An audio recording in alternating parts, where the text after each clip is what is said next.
Testing 1, 2, 3. How about me? How am Hey,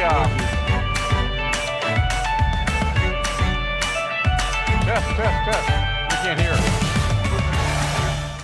Test, Wow. test. Okay, testing 1. All right. Damon. All right. 1, 2. All right. Okay. There we go. We got it going. I'll do my best We got it. to make it work. All right. Great. Thank you. Well, good morning, everyone. We have quite a bit of baptisms today, so I imagine we'll have some more folks that will be joining us as parking becomes more available. Do you see the construction that's happening? It's really exciting, and I appreciate your willingness to be patient with us as we move through this wonderful and important construction process where we will be building a wonderful community life center. As we're reflecting on mental health today, our own mental health and the mental health of our culture, we know how important community is. And so our community center will be there. We'll have lots of opportunities for us to connect with each other, same age group, across generations. It's going to be really important for us. We have completed our Center for Wellbeing, and I encourage you to go upstairs and take a look around. In that hallway, the Center for Wellbeing really has two primary goals, and that's to help ground you in a deep awareness of your own well-being and teach you life skills that simply can lead to better life outcomes. And what that means is that when we go through life kind of in an unexamined way, we get hit by all kinds of different things. It could be issues with our spiritual lives, mental health, our relationships, things related to our physical body, our career, our vocation. Those things happen. This is what it means to be human. And it really came after a very long period of time of realizing that we wanted to be able to do more for our parishioners. So now what we have is we have the ability for anyone to come to the Center for Wellbeing and to have an opportunity to have a conversation with one of our therapists. Just a little bit of a check-in. That's confidential and free. And then have up to 16 sessions of conversations that can also be led into a long-term relationship with another therapist. Not everybody needs therapy, though. And so we offer also lots and lots of classes that will be coming forward that will help you think about how to live in your own life as a parent, as a caregiver, as someone who is about the work of well-being in your life, and as well as in this community. So our hope is that this is going to be really, really useful to you, to know in a world we're going to talk about where there are still so many stigmas, where people like us are often the last people to raise our hands to get help. This is a safe place where we have an integrated approach to really thinking about well-being, every aspect of your life, and there will be friends and mentors and other people that will be able to meet you in those moments and help you walk as you journey toward whatever well-being means for you. It's a great honor today to welcome Dr. Damon Tweedy, who in many ways is a kind of hero in this world of well-being. He really works at the intersection of medicine, mental health, and what is the urgent need for compassion and care. Dr. Tweedy is a professor of psychiatry at Duke University School of Medicine, where he not only teaches, but he mentors the next generation of physicians, and and also exemplifies the critical role of listening in healing. So you're gonna hear quite a bit about listening today. He serves as a staff psychiatrist at the Durham Veterans Affairs Health System and is co-leading an integrated team that addresses both physical and mental health, bringing wholeness to some of the most vulnerable in our communities. Again, a graduate of Duke University School of Medicine and Yale Law School, Dr. Tweedy has dedicated his career to examining the ways race, mental health, and medicine intersect. His first groundbreaking book was Black Man in a White Coat, and made the New York Times bestseller list, earning praise from Time magazine as an essential reading in our time of racial unrest. His essays and articles published in various journals and newspapers continue to challenge us to confront the inequities in healthcare while offering a path forward. Dr. Tweedy's latest book is entitled Facing the Unseen, The Struggle to Center Mental Health in Medicine, and has been hailed as a must-read for those rethinking about how mental health works in our society. Obviously, we can say it is extremely difficult to get mental health, and he has been, again, at the forefront in helping think about how to deal with this systemic issue. Today, we're privileged to hear from a man who not only understands the science of medicine, but also the soul of connection. Please join me in welcoming Dr. Damon Tweedy, physician, author, and advocate, who reminds us of the profound power of listening to and honoring each other's stories. Wow.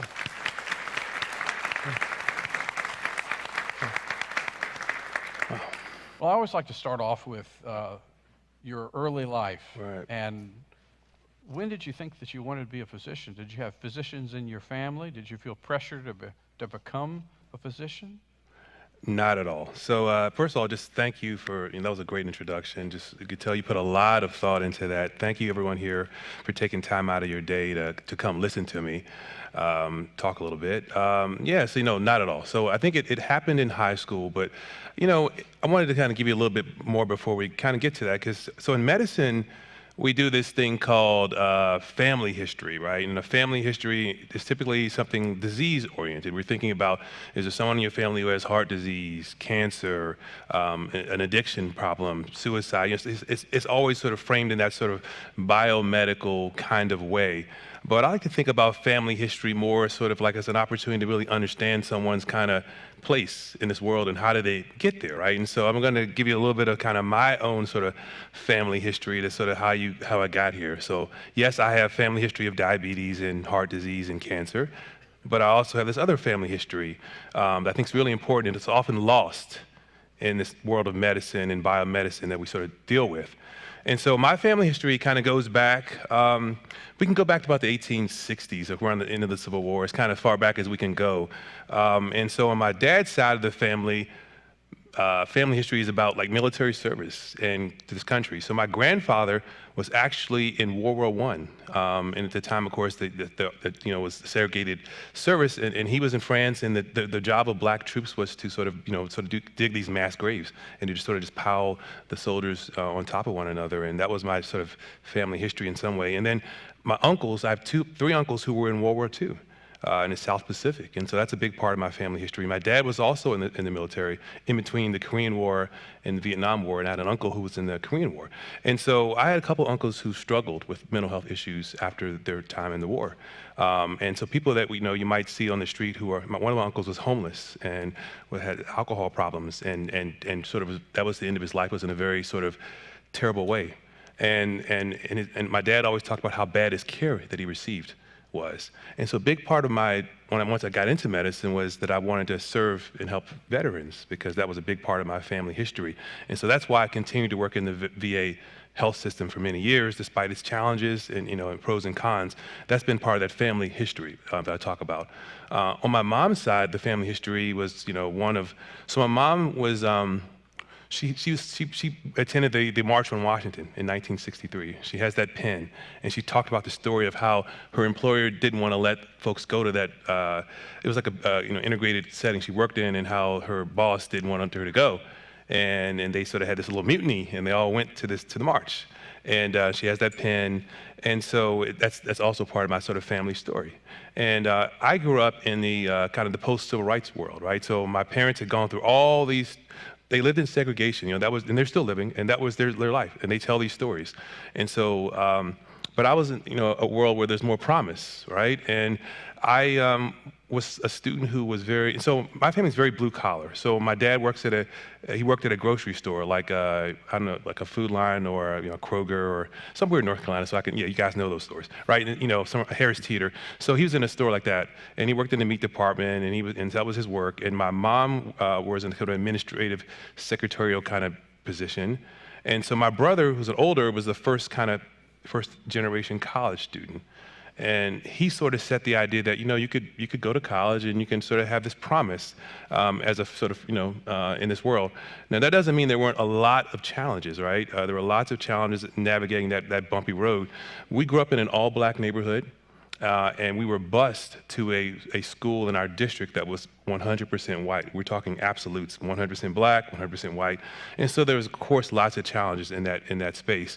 But I had an aptitude for numbers. I was like this guy who loved baseball, box scores, and stats, and that translated into me doing well in math and later in science.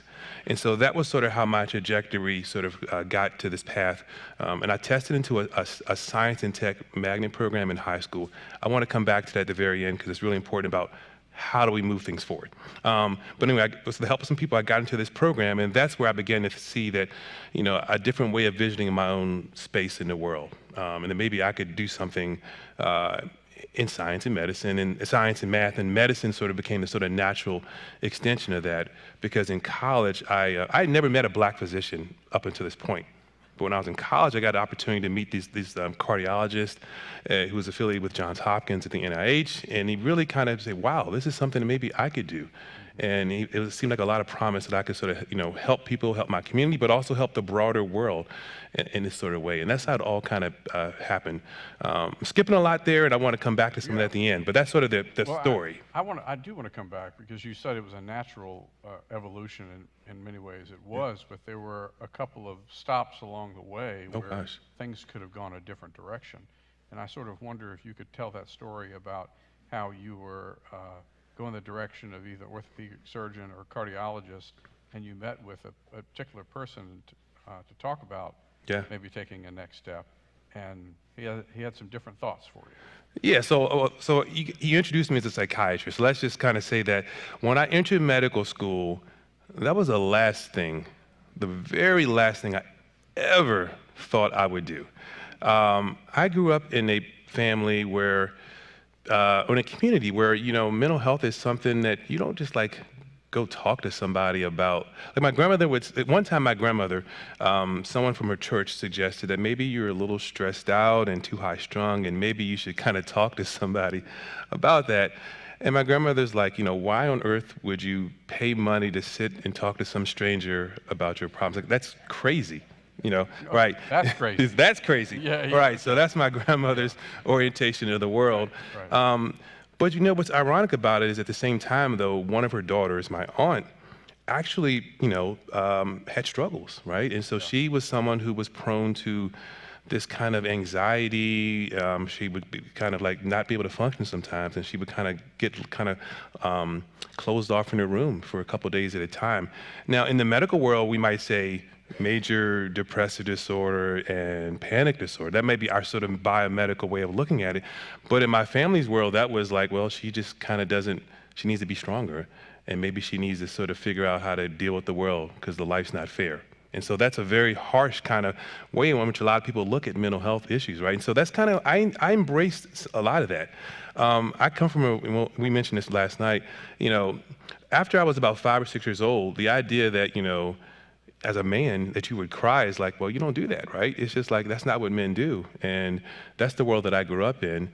You have to be tough. I played sports. You got to be tough. Life is hard. No one's going to give anything to you. And so the idea that mental health issues is almost like it's something that it's like I don't want to say a weakness, but something you just can't, you got to push through. You got to fight through. And so that's how I entered medical school. thinking about it in that way. I wanted to become a cardiologist. I loved reading EKGs. I loved all the stuff about the heart, the physiology, the anatomy. The other option was orthopedic surgery because I was a college athlete, had they got knees to show for it today. And so those are sort of my paths. And so all that being said, gosh, in medical school, every medical student has to do a rotation in psychiatry. Let's just say that was my worst rotation in medical school by far. Let me just share this story. So in medical school, so first of all, I was at a state hospital and where people were very ill. And I think this is really important when we come back to how we can do better, because I think that's not a good place to sort of learn and experience psychiatry, honestly. And at the end of that rotation, I had to interview a patient I had never met before in front of a doctor whom I had never met before. And I'm supposed to figure out in 30 minutes this person's whole story and everything and how to help them and everything like that. And so this thing didn't go well because the patient was, in retrospect, very depressed, talked very slowly. As you can probably tell, I am the complete opposite. I talk very fast, and it was like oil and water. And I'm like, well, we got to get through all this stuff. And we only got 30 minutes. And I started cutting him off and answering questions for him. And at the end of this session, the faculty person, like, let's imagine this yourself, he's like, Damon, what do you want to do with your life? And so I should have known that was probably a sign that something wasn't going to go well.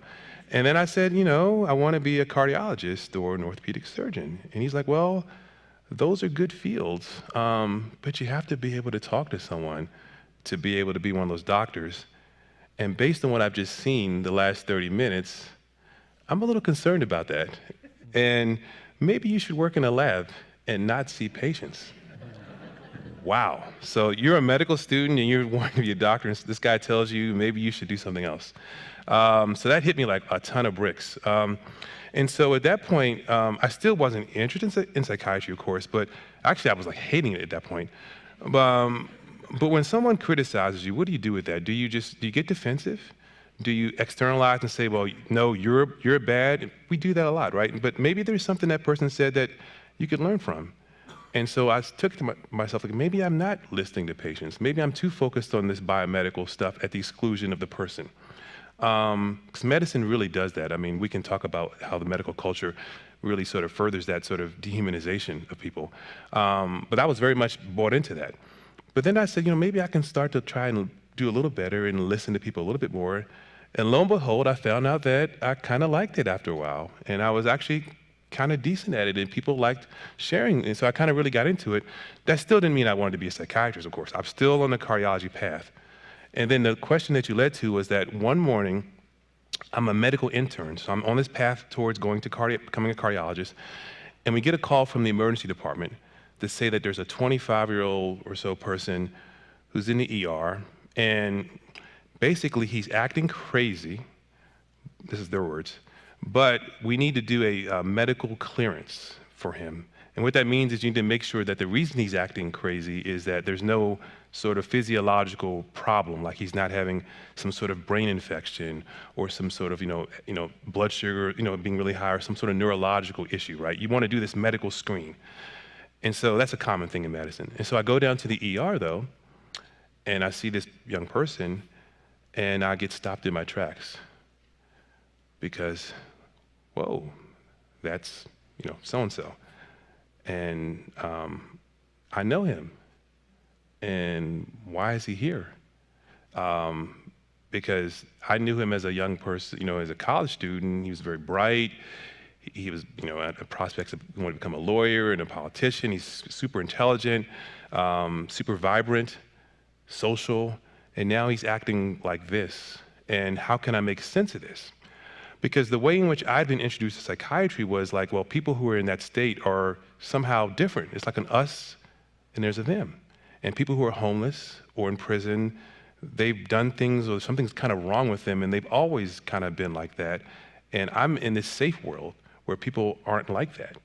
And that's how I kind of was introduced to psychiatry, because by the time you get to see someone in a state hospital, they're often in a place where you can't even communicate in a way that you would with everyday life. And so there was that sort of bifurcation.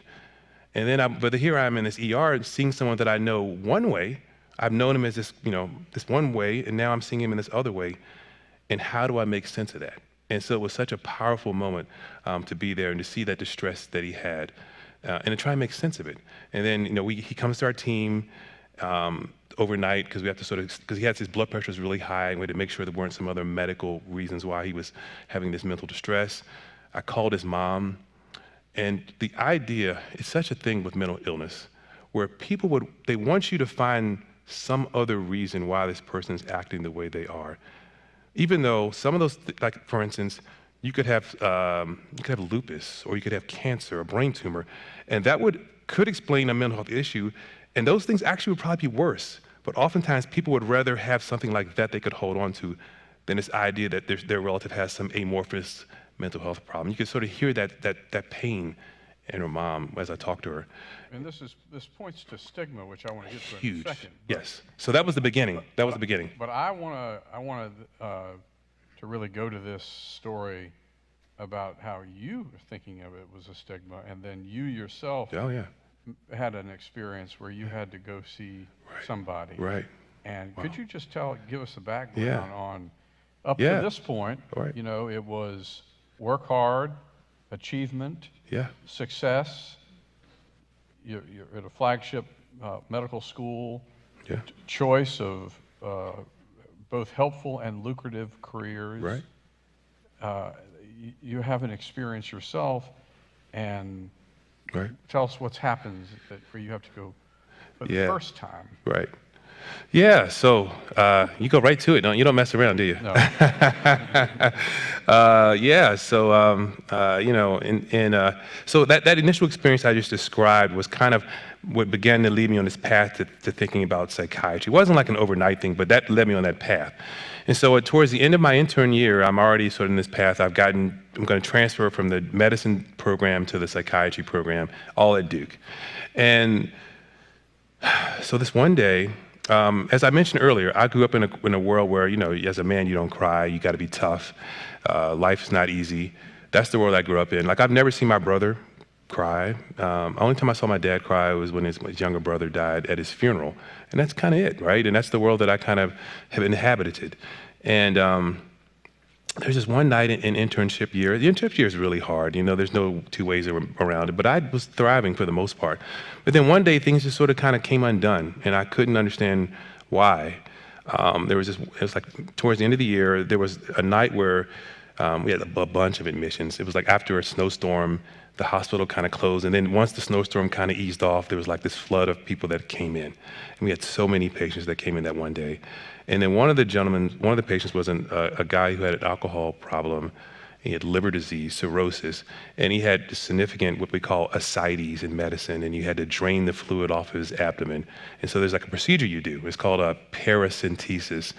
I was actually good at procedures. I was actually really liked doing those, but this one day I couldn't get it to work. And I'm putting the needle in and nothing's coming out, and I reposition and try again.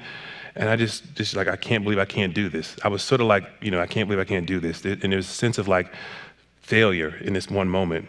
And it kind of just overwhelmed me in a way that I can't really explain what happened, just a cumulative effect.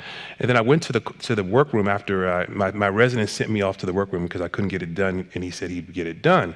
And then I went back to the workroom with a medical student, and I kind of just lost it.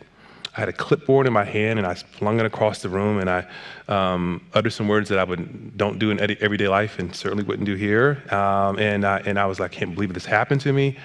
And then the medical student who was working under me actually took the role of trying to comfort me.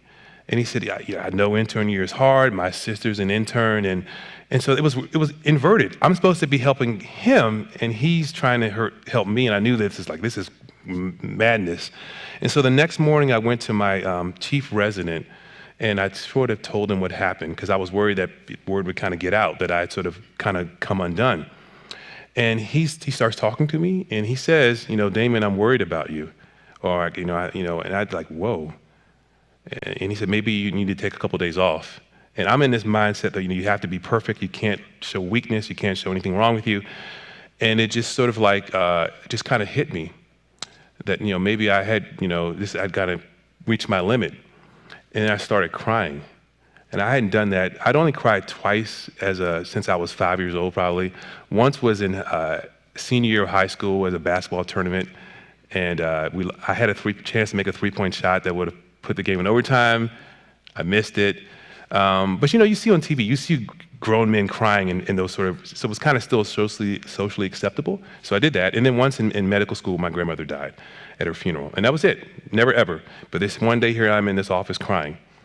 And then he sends me to basically what's the equivalent of the employee assistance or some sort of thing like that.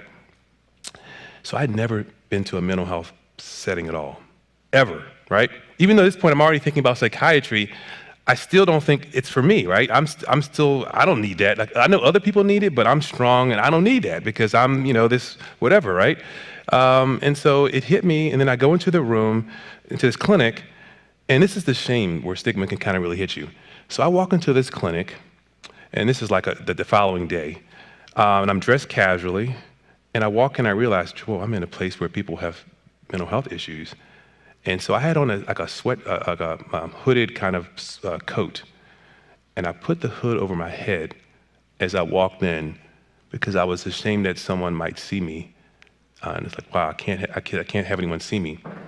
But then, sort of in the funny, not so funny way, I realized, okay, gosh, I'm a really tall black guy. And if I walk into this place with this hood covered, I'm gonna have other problems. So maybe I'll take this hood off and we'll kind of just make this work.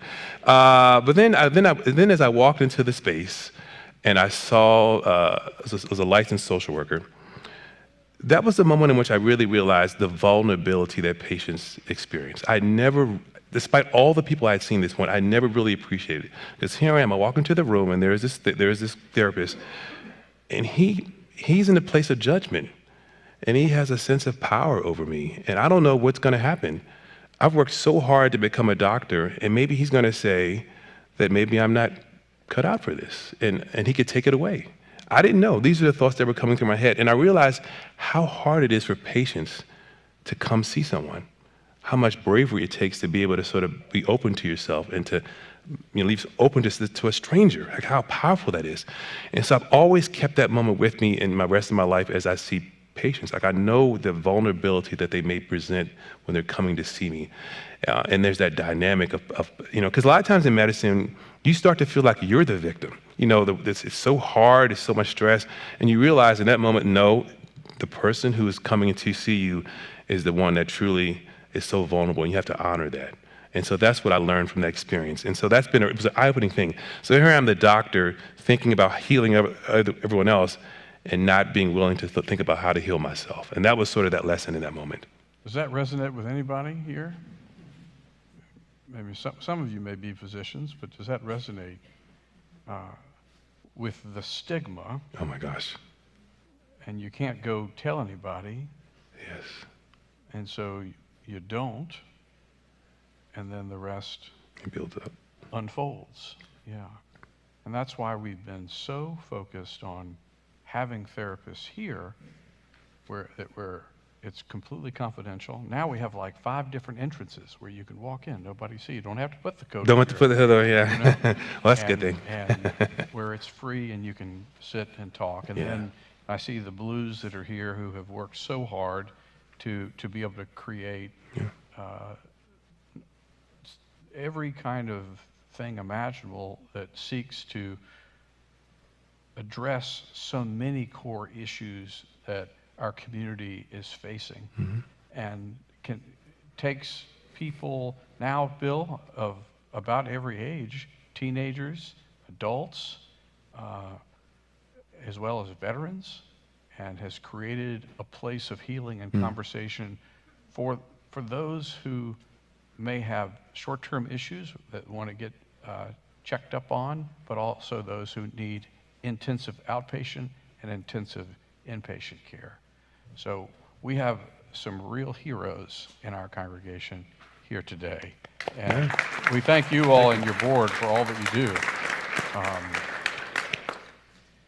So let's talk for just a minute about the state of mental health in America, and in particular, why it is so difficult for people to get care, and what you've noticed is the disconnect between the training that's needed and the amount of training physicians are not getting. Right.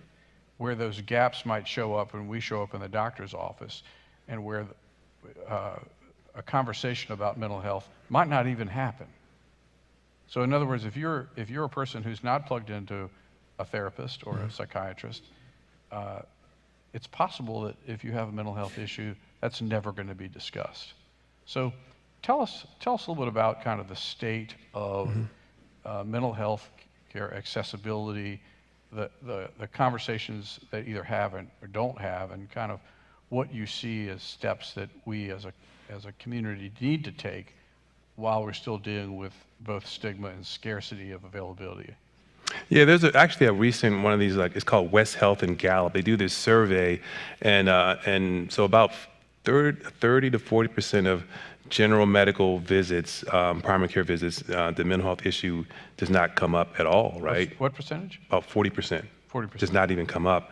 And most patients, about 80% of patients want it to come up. And so there's definitely some gaps there.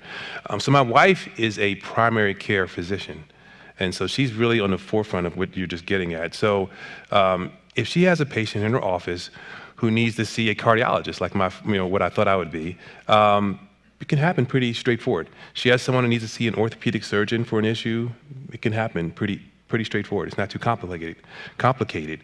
But if she has someone who wants to see a mental health provider, it's like moving, kind of heaven and earth almost to sort of get that to happen.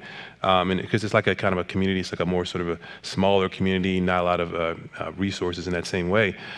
In that same survey I was just referencing earlier, so patients report that about 3 or 4 times more likely have difficulty getting a mental health provider than they are getting a medical sort of subspecialist, right? It's much harder to get it. Why is that? Right, so some of it is lack of providers. Some of it is in the insurance system. I mean, it's just ghastly how different. There's supposed to be there was a mental health and equity law passed in Congress in 2008, and here we are still in 2025, and there's still a lot of gaps, right? So as far as access to care, and who's going to pay for the care. The other issue, though, is that leads then my wife, who is an internal medicine doctor, often as the frontline person trying to manage mental health issues. But what was her training like? How did she, and so here's the problem. So when she was in medical school, we went to medical school together. She spent about 4 to 6 weeks in an inpatient unit seeing people who were very severely ill, like, the most difficult, complex situations. In her residency training in general medicine, she got 0 psychiatric exposure. But now probably a third of the patients she sees have mental health issues, and she doesn't really have the training or foundation to she's had to learn a lot on the job, but her foundation doesn't really help with that. So she's got a husband, and she calls me and said, Damon, what do I do? What do I do? I got this person, what do I do? What do I do? And so that's clearly not the ways for a good system. So so a lot of the problems are just access to care, this just clear disparity between what people can get versus physical health versus mental health. So those are the problems. And so, I talk in my book about solutions, but that's sort of the landscape of the problems, for sure. And there was a parity law that was passed in 2008. Yeah, mental health parity. Speak about that. Yeah, the whole idea is that, the goal was, the goal was to get mental health services to fall under the same umbrella as, physical health, in terms of what's covered by insurances. But there's been a lot of ways in which insurance companies have found ways to sort of kind of get around a lot of that. It's kind of a complex story. Tell one of the stories about you have to fail. Yeah, so one example is that there's a lot of times there's this whole thing where you have to sort of fail a certain number of treatments before you can get a treatment that actually may have already been demonstrated to work for you. So think about the distress a patient might have to go through. Well, we know that this is probably the best treatment for you, but you got to try X, A, B, C first. And a trial is like 2 or 3 months at a time. So by the time you do that, it's like 6 or 9 months. You have to go through this suffering to then potentially get the treatment that might work. You can see how people can just sort of give up or just have bad outcomes. It's so many things that can go wrong during that window. So that's one of the things that they're trying to work through. The other problem, I know this is kind of in the weeds. But another problem is that a lot of times insurance companies will have a list of providers that fall under their coverage system, but then there's this term called ghost networks, where a lot of times once you start going through the system, you find that this list, these providers either don't take, sometimes the people are no longer in practice, they don't take new patients, or they actually don't take the insurance. And so it's only kind of a name only. So a lot of companies have been sort of sued so there's all this is happening as we speak to try and make things better. But those are some of the like system-based problems. But I think the whole thing sort of rests on the foundation that physical health and mental health are like two separate things. The idea is, even though we all know that, if we're nervous, our stomach might get, we know that we kind of intuitively know that the mind and body are connected, right? But there's still this systems in place that really reinforce the idea that they're discrete entities. And so that's what lies to the problem. And you see it in education, you see it in every space. Think about even how we do some of our training. I'll just give you examples of how there's this real idea that physical health and mental health are completely different things. Does this resonate with some of you here? And so, like for instance, there's even an environmental way in which we do that. So think about like a space where I work, where on the first floor there's like the general medicine subspecialty clinics all work there, are all located there. But where's the mental health clinic? It's in the basement on the other side of the building. So there's messages that are conveyed when we do these sort of separation. So even when I was at Duke, so Duke has an old hospital and a new hospital. So when the new hospital was built, every specialty migrated to the new hospital except psychiatry, which was still in the old hospital. And so when you were in psychiatry and there was a patient on the mental health ward who then developed a physical health issue and they needed to be transferred to the other side, you couldn't just transfer them because they became separate worlds. And you had to actually discharge the patient back to the emergency department so they could start all over. So I think there's this real sort of way in which we convey the idea that they're separate things. Mm-hmm. And so once you do that separation, it just reinforces the idea that patients interpret it, doctors internalize it, and you get the results that we get. So how do we advocate for ourselves? Yeah. I've spoken about the resources we have at Christ Church. Right. And Bill and Betsy, I didn't do justice to all the amazing things that you all are doing, but if you could go on to the website at Hopeway and really take a look, this was born out of the Blues awareness of lack of availability and access as well.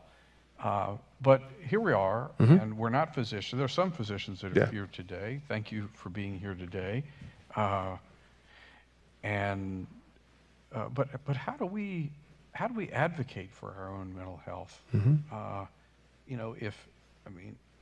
It's a Saturday afternoon, and something has really become a very peak psychiatric episode, or during the week. What do you do? Do you call your physician? Do you call 911? What do you do? So, it depends on the situation. A lot of people do call their primary care doctor. So that's often the first line. They're the entry place. So we have to figure out better ways of getting primary care doctors, general pediatricians, general and adult medicine doctors to understand and know more about it, build resources within those settings. So actually, a lot of my clinical work now is I actually work in primary care settings as a mental health person on site.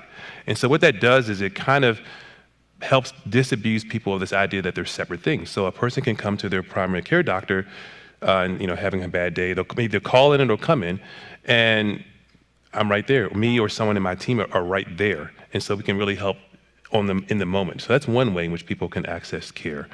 988, of course, is now the sort of thing where people can kind of call.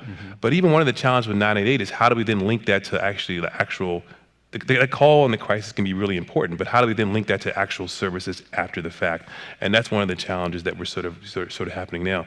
One of the problems is that these solutions don't happen overnight, and we've come so far behind. We're so far behind the 8 ball, as the expression goes. And I think the pandemic really kind of really sort of brought that to the attention and how unprepared our system was for these problems. And so so I think a lot of times primary care is often the way in which people kind of can enter into the system. Those of us who don't have the luxury of just sort of like calling a psychiatrist, that's often the way it happens in practice. Yeah. Well, there's one more story I would love to be able to tell. You said to me that one of the most important things that all of us can do is to listen. You know, that we become mental health experts when we listen. You made the comment that sometimes it's easy when you're having so many conversations with people that someone will tell their story for the first time, and yet it's the thousandth story that you've heard that week. We know that listening is the beginning of understanding, and understanding can lead us toward resources and treatments that hopefully over a period of time can stabilize and bring healing to someone who is dealing with an ongoing, whether it's how they cope with it or how they resolve it. But you have also talked a lot about community mental health and the need that we have as individuals in communities to listen to people who have had their own traumas. Because when we speak of well-being here, we're speaking of well-being individuals, and we're speaking of well-being in the community. And I wonder if you could tell the story of the Avery family. Yes, I will. But before I get to that, can I just say that little piece you mentioned about the stories? Because, you know, I think medicine's really can be, you know, the biomedical focus is really important, right? We have to be, and there's parts of it that are wonderful. Like, you know, people have issues now that, you know, they would have died from, and, you know, it can be addressed and treated. It's really wonderful, right? So I'm not here to dismiss technology and the advancements. They're really important. But there's also a dehumanizing thing that can come from it, where we have the person in the room, you know, there's the appendix in room, you know, 20, and you know, the gallbladder in room 18. There's that sort of dehumanization that can kind of come from medicine, and you can just sort of, and even in psychiatry, it happens. You think, well, this is the specialty where people would be sort of caring, but it's the same process of like fast pace, volume, see people as quickly as possible. And it's easy to lose sight of the person. And so when I'm in the ER, I work in the ER setting sometimes, and you might see this person for the, you know, again, the point you were making is that, you know, I may have seen someone present to the ER with suicidal thinking 100 times in the last few months. And it becomes routine. I know what to ask, I know what questions to say and how to move forward, but I have to think about and take a step back. That one person, you know, this might be their N of one. This may be the first time or the only time or the worst day they've ever had. And I think as doctors, it's easy to lose sight of that. And so now I always sort of do this thing where I tell myself every time, this is the moment. And I have to honor that for that person. And I tell the trainees that I work with, because medicine can be really a dehumanizing experience. And so that's the idea about individual stories and how important they are for me. So I've always carried that with me. But then, as you mentioned, there's also this bigger story, right? Gosh, of communities and experiences. And so one of the projects that I've been working on the last couple years is that is kind of looking at Duke's sort of history and challenges and struggles. So, you know, of course, Duke's it's in North Carolina, and it was a segregated institution up until the 60s. And so there was this story that only came to our attention through a church setting. So there was a church meeting back around 2017, 18, where this is a black church, and they were talking about some of their mistrust, if you like the word, distrust of Duke in some ways. And one of the parishioners revealed to a pastor that there was something that happened back in the past. And do you guys know about it? And he didn't. And most of us at Duke didn't either. Even though I'd gone to med school and training at Duke, we didn't know about this story, and speak of the issues of story. So in 1950, which seems like a long time ago, but it isn't. There was a story about a young black World War II veteran who was turned away from Duke Hospital because the segregated ward at Duke was full. And he was turned away, and he ultimately had a bad injury. He may have died anyway, but he ended up dying in transit to another hospital that was under-resourced. And so that's the story, right? And the story is that, you know, That's sort of the headline. But he also had a family. You know, he had two younger brothers who were really deeply affected by this story, who ended up going into healthcare and becoming, one became a doctor, one became a hospital administrator based on that story. A lot of times when we talk about the stories of Black people in their country, there's always this idea of bad things that have happened, which is true, but there's also stories of perseverance and resilience that don't get told. And I think that's a really important story as well. And so that family has that story. So they've been victimized, but they've also been sort of persevered, right? It's both stories at once. And so what we've done is we explored that history. We start with there, and we trace Duke's history from 1950 to the present. So how did the civil rights movement impact Duke? What changed? What didn't change? But we also trace that family story through that same period of time. And so in 1990, there was some attempt at trying to reconcile, like the family came back to Duke, but things didn't quite go so well.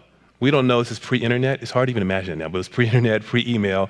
Isn't that so hard to imagine, right? Pre-cell phones. So we don't really know what exactly happened. We know it didn't work out great. Two of the children became physicians Yes, themselves. yeah, exactly. Well, you know, two of the brothers, the two young brothers. And so anyway, so they came back to Duke in 1990.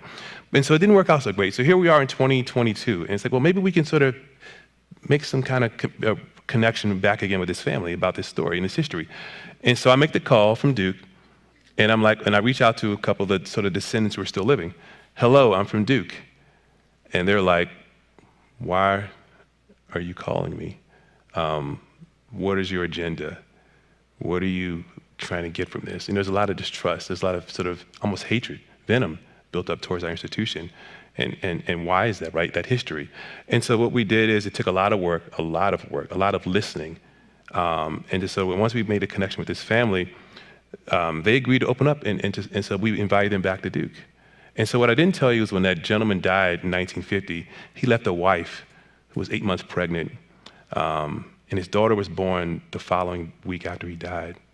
And we were able to meet with her and bring her back to campus. And so we took her to the place where her dad was turned away from Duke.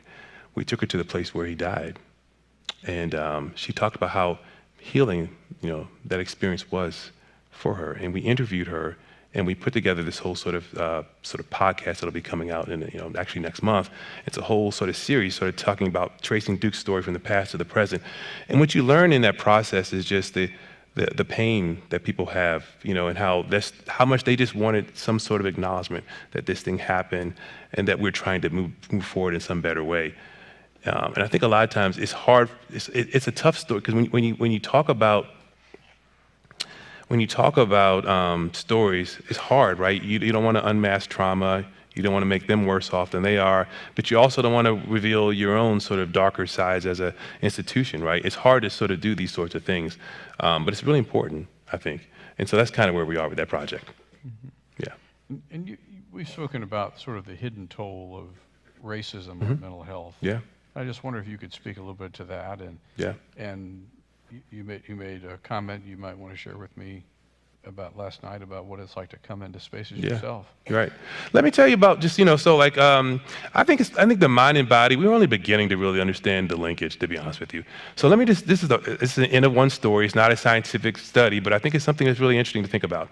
So when I was a medical student, we had this seminar where you're learning the ins and outs of clinical medicine. How do you draw blood and on each other? So you start by practicing on one another, which is such a funny thing looking back on it. And then one day, it's kind of scary, right? And then one day, a classmate's learn how to measure blood pressures.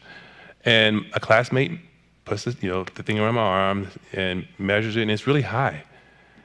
And I was like, wow. But at first I'm thinking, oh, well, you know, you're just learning. You don't know what you're doing, right? And so we bring in the supervisor, and he confirms my blood pressure is really high. You know, 160, 100, really high, right? You know, you guys, this is a smart audience. You guys know that's high blood pressure. So I go to the student health center a few days later, and they do the blood test, urine test, and they found that I have some early signs of kidney problems. Like I have protein in the urine, and my creatinine's elevated, and it's like, wow, how's this? Like, wow. Like in med school, you learn about how everything is worse in Black people. That's sort of the way you learn in medical school education, except mental health. We'll maybe come back to that. You learn everything's worse in Black people. And so I'm like, God, am I a statistic? Am I going to be another person that's this stat that I've been learning about? And why is this happening? You know, because I played basketball in college. My BMI is 22 or whatever. How could I be this thing that's happening? And so that was like eye-opening and striking. And only later in years, and so for a period of time, I took blood pressure medicine and things got a little better. But what I didn't realize was the tremendous stress that I was kind of under. You know, medical school is really hard, right? Of course, residency's hard. But what's additionally hard about being an African-American person, black person, is that, so like one time it was 3 a.m., you get the 3 a.m. call, you got to go to the ER. Always stressful for any doctor, right? Everyone. But then I go in that 3 a.m. call, and I find out that the patient says he doesn't want an N-word doctor, right to my, right there. And so there's always this added kind of thing that it's not just, you want to be like everyone else, you want to just fit in, but you're constantly reminded by others that you're kind of different, and you got to figure out how to navigate that. And that's sort of been a lot of that. And there's a mental strain I didn't really appreciate, because I'm like, again, you got to be tough. Life's not easy. Suck it up. I didn't really want to dwell on that. But it's only as I've gotten older, and I feel like I've gotten more control in my own life. Here's the amazing part. So nowadays, I'm 50. I got a little bit of this. I'm nowhere near as physically healthy as I was when I was 22 or whatever, but my blood pressure is completely normal. And all those early problems I had have completely reversed. And the only thing that's different, so physically I can't run like I used to, is my mental frame of mind and how I engage with the world is so different now. I don't come at the world constantly feeling that people are always kind of out to get me or that things are always so bad. It's that mind-body interface. And how do we explain that medically? Like I told a bunch of doctors their story. No one can really explain it, right? But it's that mind-body interface which is so powerful. And so I think that's a really, really, really important thing. So I got sidetracked. What was your question? about what it's like to come into a room. Yeah. Oh gosh. Yeah. So here's the thing though. It's always this dilemma, right? So like here I am in this space. How did I get here? Like if I thought to my 14-year-old self who was in a all-black middle school, low-performing school, where a lot of people that I grew up with, or some have been incarcerated, some have struggled in all other sorts of ways. Some are doing well, but a lot aren't. How did I get to a space? And what does it mean to be in a place like this, right? And so there's like 3 things that have kind of run through your mind in a place like this. One is you're like, gosh, man, I've made it, right? And you feel good, and you feel like, this is great. I'm in this great place, this great environment. Wow, right? There's also this second part that's like runs through your mind, and it's like, man, this isn't fair. And you feel a little bit of like sort of these negative emotions, envy, resentment, anger, right? These things sort of circle through you. Less of that now as I've gotten more thoughts about my life, because that's not good for you. And then the third place is, man, is my success in some way furthering the problem? It's weird. It's this sort of guilt you feel. It's a weird thing, because like maybe people see me and say, well, you've made it, then anyone can make it. And so those are the things that kind of circle. It's like these 3 things are kind of competing in your mind all at the same time. And so for me, it's been like, well, then what is my obligation? And so that's where I've sort of circled back to, I have to continue to find ways to reach back and help others and move things along. And that's sort of how I've sort of struggled with that, made peace with that. Mm-hmm. Yeah. Well, what is your next project? Right. You have got, I'm struck that you, as I said at the beginning, you are connecting with the personal dimensions of well-being and mental health. You're dealing with institutional issues that you cited so specifically that still exist. You're 2 levels of that, right? You're dealing with communities where there's inequality and trying to provide service as well. You are embodying, in many ways, what we hope to embody here, which is a focus on the well-being of individuals, the well-being of our community, the well-being of our city. And all these things that you've spoken to are things that you've given us a kind of vocabulary of the range of things that go into mental health in America. You have to think of the individuals, the institutionals, the systems, all of it. So what word of encouragement would you give us as we have a lot to process today? Yeah. You've given us a lot to Right. think about.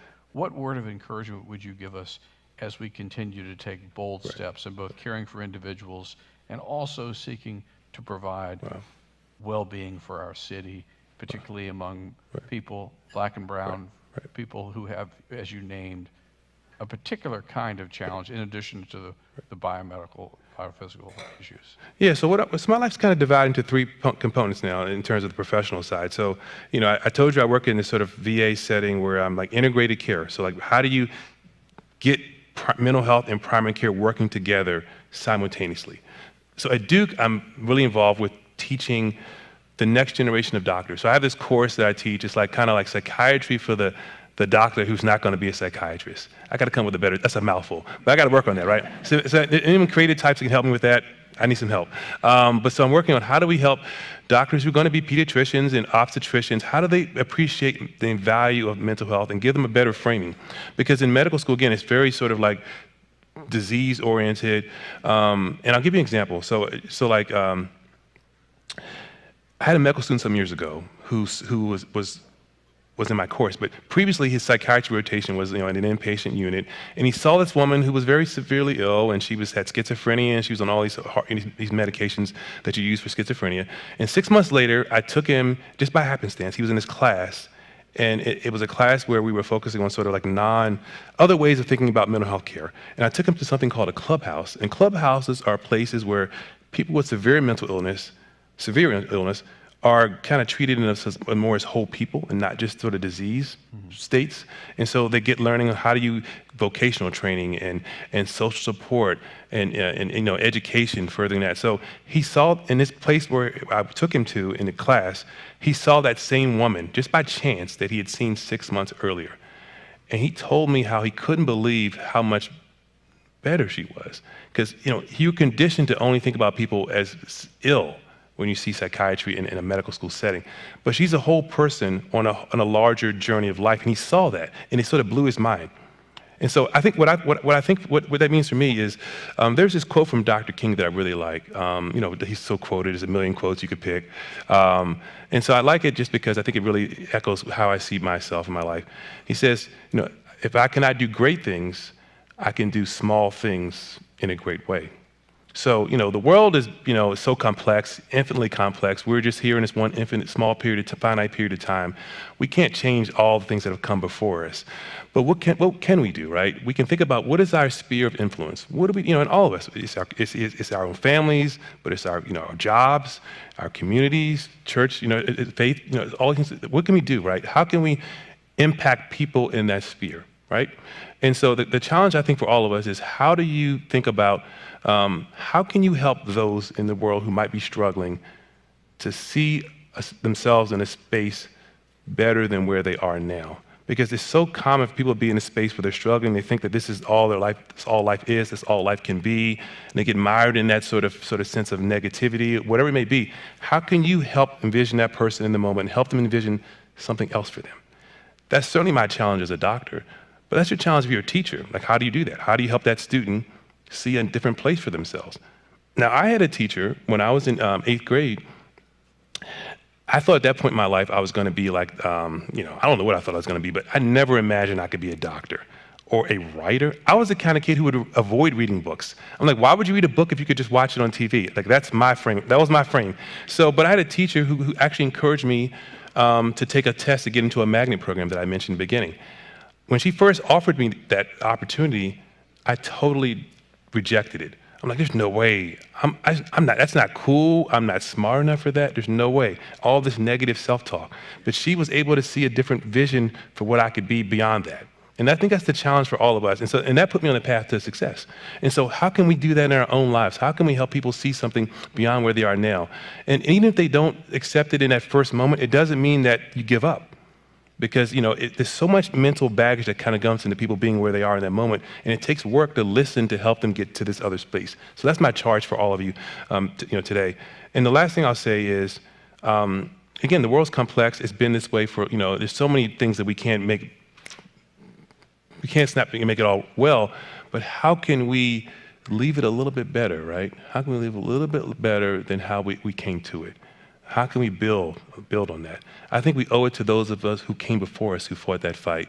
And how do we continue to do that? So those are if you take anything away, it's those last two things. Help someone see a little bit better place than they are right now. That's your charge for those of you in your world. And then if you do that, I think that then makes incrementally the world a little bit better than how we came to it. So that's what I offer for you today. That's beautiful.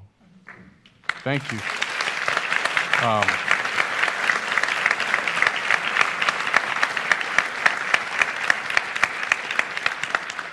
Let us pray. Gracious God, we give you thanks for Damon and for his life and work and for his courage.